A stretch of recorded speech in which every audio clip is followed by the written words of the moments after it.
Breaking news on the executive order that President Trump will sign later today. What is in it? It's about voter fraud, directing the Department of Justice to initiate an investigation into voter fraud. It should be pointed out that Jeff Sessions, the incoming Attorney General, has not been confirmed yet. He's yet to be confirmed by the full Senate. So that's an issue. It could hang up the Jeff Sessions nomination. Here's the other thing, too. The Pew research that's been out there about voter fraud, one of the authors of that report said there's no evidence of wide-scale voter fraud on the level that Donald Trump suggests of 3 million fraudulent votes cast. They will investigate by executive order. All right. Yeah.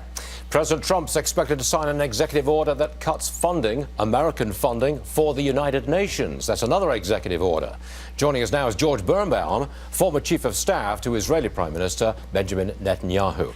George, this cut in funding to the United Nations, as I understand it, there is also a cut in funding for some Palestinian schools which teach young jihadis. Have I got that right? Yes, Stuart, you do. In fact, I should tell your viewers that if you're standing on the Temple Mount in Jerusalem looking southward, there's a hill where the UN has its headquarters. You can see the little blue flag. Back at the time of the Roman Empire and Jesus, that was referred to as the Hill of Evil Counsel. I think it's quite appropriate.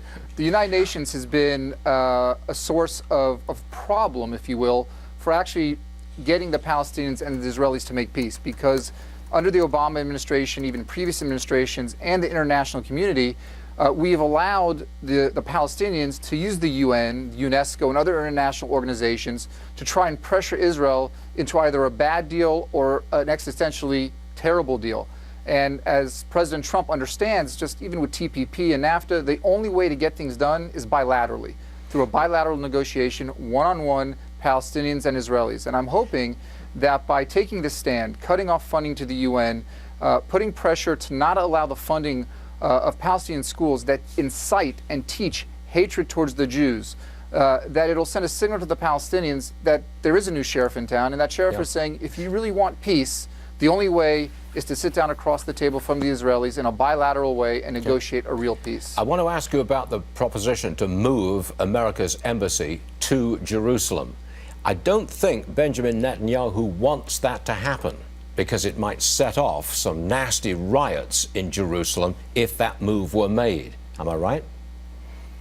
I'm not sure that's exactly right. I think it is important.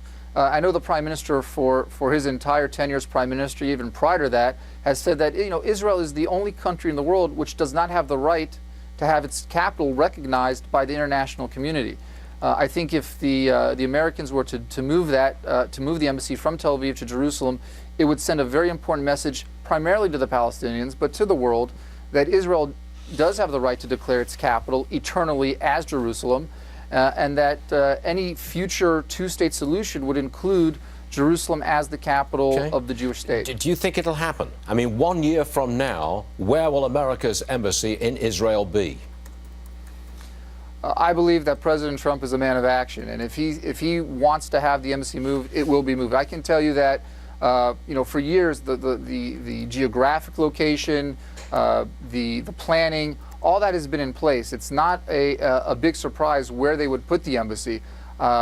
So it's really a matter of will. And if the first few days of the presidency are any indication of President Trump's ability to turn will into action, I do believe the embassy will be moved. George Birnbaum, thank you very much for joining us, sir. We'll follow up on this one. Thanks a lot, sir. Appreciate it. Thank you very much.